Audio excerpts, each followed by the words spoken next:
ఓం నమో భగవతే శ్రీరమణాయ. అందరికీ నమస్తే. శ్రీరమణీయం ఛానల్కి స్వాగతం. సక్తః సదా చంద్రకళాకలాపే సర్వేషు భూతేషు దయాదధానః గౌరీకటాక్షో రమణో మునిర్వా మదీయమజ్ఞానమపాకరోత్. శ్రీరమణుల దివ్యవాణి. శ్రీరమణులు అతి చిన్న వయస్సులోనే ఎటువంటి సాధనలు లేకుండా ఆత్మసాక్షాత్కారం పొందారు. ఇంట్లో చెప్పకుండా అరుణాచలం వెళ్ళిపోయిన కొడుకు జాడ తెలుసుకొని 1898లో తల్లి పవలకుండ్రుపై ఉంటున్న కొడుకును కలుసుకొని ఇంటికి రమ్మని ఎంతో బ్రతిమాలింది, ఏడ్చింది. కానీ శ్రీరమణులు దానికి అంగీకరించలేదు. అప్పటికి మౌననిష్టలో ఉన్నందున తల్లికి సమాధానంగా కర్త వారి వారి ప్రారబ్ధ కర్మానుసారం జీవులను నడిపించును. జరుగనిది ఎవరెంత ప్రయత్నించిననో జరుగదు, జరుగునది ఎవరెంత అడ్డుపెట్టినను జరిగియే తీరును. ఇది సత్యము కనుక మౌనముగా ఉండుటయే ఉత్తమం అంటూ ఒక ఉపదేశాన్ని కాగితంపై రాసి ఇచ్చారు. అదే శ్రీరమణుల ప్రథమోపదేశం, శ్రీరమణవానికి నాంది. ఆ తరువాత అనేక సందర్భాలలో భక్తుల కోరికపై అనేక గ్రంథాలు రాశారు, బోధలు చేశారు. వారు పేర్కొన్న కొన్ని నూతన సత్యాలు. ఆత్మ శరీరంలో ఎదురు రొమ్ముకు కుడివైపున ఉంది. ఇది యోగశాస్త్రానికి నూతన అధ్యాయం. నేను అనేది మహామంత్రం. ఇది ఓంకారం కన్నా శక్తివంతమైనది. ఇది భగవంతుని మొదటి నామం. ఇది మంత్రశాస్త్రానికి మౌలికాధ్యాయం. హృదయమే శక్తి కేంద్రం. దీని నుండి సహస్రారానికి అమృతనాడి ఉంది. ఇది అజ్ఞానిలో మూతపడి ఉంటుంది. ఇది తెరుచుటే మోక్షం. ముక్తి అంటే వ్యక్తిత్వం నశించటం కాదు, శరీర పరిమితమైన నేను నశించి పరిపూర్ణమైన నేనుగా రూపొందటం. అంటే అహంకారములోని కారం పోయి అహం మిగలటం. నేనెవడను అను ప్రశ్న ద్వారా అంతర్ముఖుడవై నీ హృదయంలోని ఆత్మను అన్వేషించు. భగవంతునికి శరణాగతి చెందు. శ్రీరమణుల బోధలన్నీ అహమ్మూలాన్వేషణకు పరిమితమైనవి. అనగా వారి జన్మ లక్ష్యం ప్రతివారిని అహమ్మూలాన్వేషణ ద్వారా అంతర్ముఖుల్ని చేసి ఆత్మవిచారణకు పురికొల్పటమే. అదే సకల వేదాంత సిద్ధాంత సారం, జ్ఞానబోధ. శ్రీరమణులు మౌనం వీడినది మొదలు అంటే 1907 నవంబరు నుండి నిర్యాణమయ్యే వరకు, అనగా 1950 ఏప్రిల్ 14వ తేదీ వరకు వారి బోధ నిర్విరామంగా సాగింది. వారి బోధామృతంలోని చిరుభాగమే ఈ దివ్యవాణి. భగవాన్ ఉవాచ. ధ్యానం అంటే ఏమిటి? తలంపులను తీసివేయటం. శతకోటి సంకల్పాలు నిన్ను నిరంతరం ముట్టడించి ఉంటాయి. ఈ సంకల్పాలన్నింటినీ తీసివేయటం ఎట్లా? నీవు ఏదో ఒక్క సంకల్పంపైనే దృష్టి నిలపటమే ధ్యానం. ఇట్లా అభ్యాసం చేయగా మనస్సుకు శక్తి కలుగుతుంది. నేను చెప్పే ధ్యాన మార్గం అందుకు భిన్నమైంది. ఇక్కడ ధ్యానించేవాడినే ధ్యానించాలి. అంటే ధ్యానించేవాడు నేను కనుక ఆ నేనును పట్టుకోవాలి. ఆ నేను యొక్క మూలాన్ని పట్టుకోవాలి. ఇట్లా విచారించగా విచారించగా నేను తల్లక్రిందులుగా పడిపోతుంది. అప్పుడు ఆత్మ స్వరూపంగా నిజమైన నేనుగా మిగులుతుంది. సాంప్రదాయకమైన విచారణకు, నేనెవరు అనే ప్రశ్నకు మూలంలోనే భేదం ఉంది. అదేమిటంటే సాంప్రదాయక విచారణ అంటే ఆత్మను అనాత్మను విచారించటం. ఆత్మ విచారణకు అందేది కాదు. ఇక అనాత్మ విచారణ ఊడ్చి పారవేయవలసిన చెత్తను విచారించడం లాంటిది. కనుక ఇది వ్యర్థమే. ఇంతేకాక ముఖ్యమైన భేదమేమిటంటే అసలు దోషి అయిన నేను ఆత్మానాత్మ విచారణలో భద్రంగా ఉంటుంది. నేనెవరు అనే ప్రశ్న సూటిగా సకల దోషాలకు మూలమైన నేనును లక్షిస్తుంది. ఇక్కడ నేను తప్పించుకుపోవటానికి వీలు లేదు. అంటే నేనెవరు అనే ప్రశ్న సూటిగా నేనుపైనే నిలుస్తుంది. ఇక్కడ దోషి దొంగ దొరికిపోతాడు. నేనెవడను అను విచారణ చేతనే మనస్సు అనగును. నేను అను తలంపు ఇతర తలంపులన్నిటినీ చంపి శవమును కాల్చిన కట్టె మాదిరి తానును నశించును.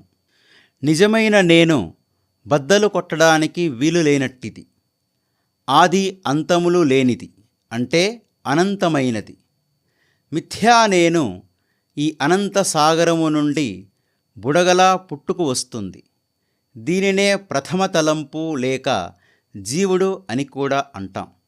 అంటే వ్యక్తిగత ఆత్మ. నిజానికి ఈ బుడగ కూడా నీరే. అందుచేత ఇది బద్దలైనప్పుడు నీటిలో పూర్ణంగా కలిసిపోతుంది.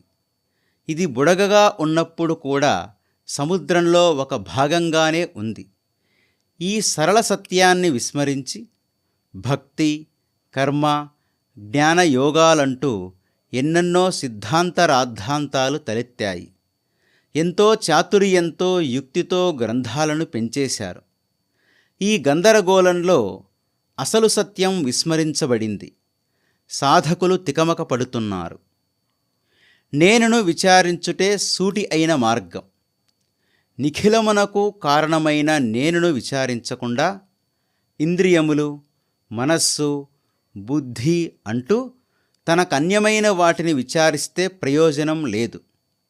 నేనును విచారించటం వల్ల వీటన్నిటినీ విచారించిన వాళ్ళమే అవుతాం. నేను పోయిందా?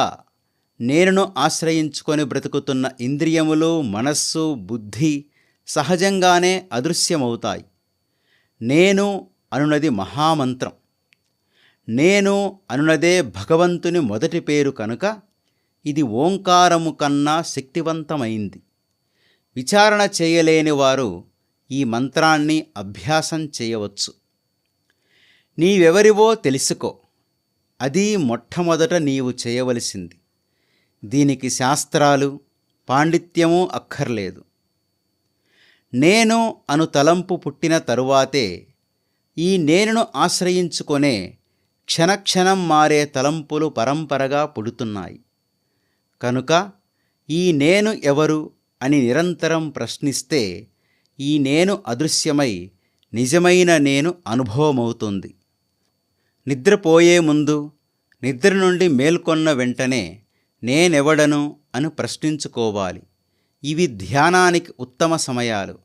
అప్పుడు మనస్సు పరిశుద్ధంగా ఉంటుంది. నేనెవడను అను విచారణకు ఇతర సాధనలకు ఒకటే వ్యత్యాసం. ఇతర సాధనలకు మనస్సు ఉపకరణ. విచారణలో మనస్సు యొక్క మూలాన్ని వెతకటం. అందుచేత విచారణ మార్గం విశిష్టమైంది, సూటి మార్గం. ఇతర సాధనలలాగా నేనెవడను అను విచారణ భావనా మాత్రం కాదు. ప్రత్యక్షానుభవం నుండి సూటిగా ఆత్మకు పయనించటం. నేను అను అనుభవం సర్వులకు నిత్య ప్రత్యక్షం. ఈ నేను సాక్షాత్తు ఆత్మ నుండి పుట్టుకు వస్తోంది. కనుక మనం నేనును పట్టుకుంటే సూటిగా ఆత్మలోకానికి వెళతాం. అందుకే ఇది ప్రత్యక్ష మార్గం. తాను అనగా నేను పుట్టిన చోటేది అని అన్వేషించి తనకు మూలమైన ఆత్మను తెలుసుకున్నవాడే నిజమైన పుట్టినవాడు.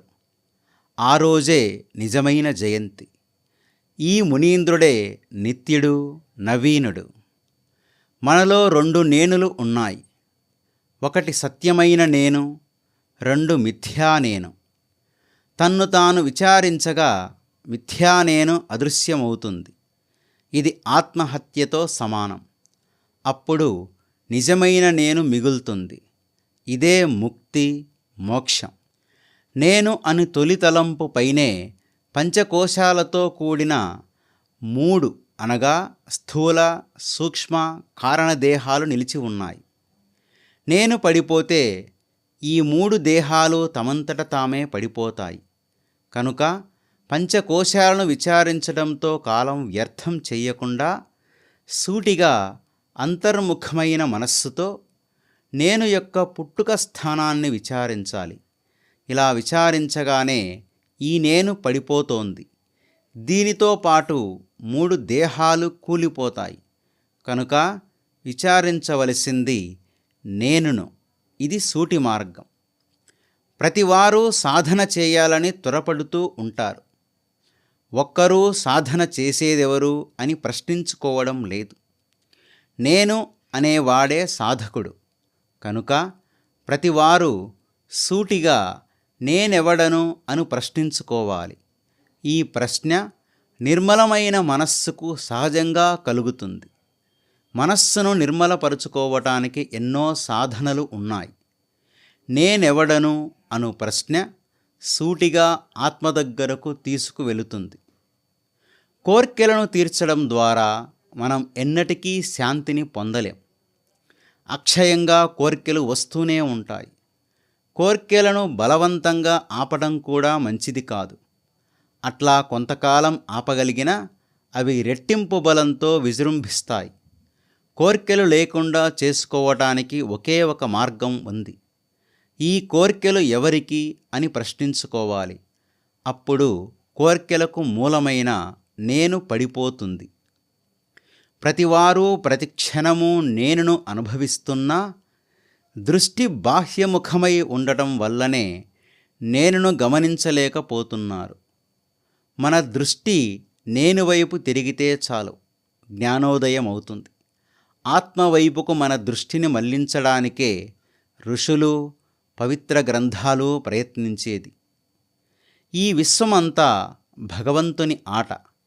మంచి, చెడు, జ్ఞానం, అజ్ఞానం అంతా భగవంతుడు సృష్టించిందే. సృష్టి ప్రయోజనమేమిటి? మానవుడు అజ్ఞానాన్ని జయించి పూర్ణ జ్ఞాని కావటం. ఇది నేనెవడను అను ప్రశ్న ద్వారా గాని ఈశ్వరానుగ్రహంతో గాని పొందవచ్చు. శరీరం ఎవరిది? నీవు గాఢనిద్రలో శరీరం తెలియనప్పుడు కూడా ఉన్నావు. నేను అను తలంపు పుట్టిన తరువాతే శరీరం తెలుస్తోంది. కనుక మొదటి జన్మ నేను అను తలంపు పుట్టడం. నేను అను తలంపు పుట్టిన తరువాత శరీరం పుడుతోంది. కనుక నేను తలంపు మొదటిది, శరీరం రెండవది. మొదటిదైన నేనును తీసివేస్తే రెండవదైన శరీరం దానంతట అదే పోతుంది. కనుక పోగొట్టుకోవలసింది సకలానికి మూలమైన నేనును. నిజంగా మృత్యువు నిన్ను చుట్టుముట్టినప్పుడు మాత్రమే నీవు మృత్యుంజయునికి పరిపూర్ణ శరణాగతి చెందగలవు. ప్రథమతలంపైన నేను శాశ్వతంగా పడిపోయినప్పుడే మృత్యువు శాశ్వతంగా నిన్ను వదిలి వెళ్ళిపోతుంది. అప్పుడు నీవు మృత్యుంజయుడవే అవుతావు. శాస్త్రములను మితిలేక చదువుట వలన ఫలము లేదు. మనోనిగ్రహమునకు నేనెవడను అని విచారింపవలయునే గాని శాస్త్రములను విచారించిన ఫలము లేదు. సకల వేదాంత సిద్ధాంత సారమును సంగ్రహించి చెప్పెదను వినుము. నేను చచ్చి తాను వెలుగగా తానే మిగిలియుండు వస్తువు. ఓం శ్రీ రమణార్పణమస్తు.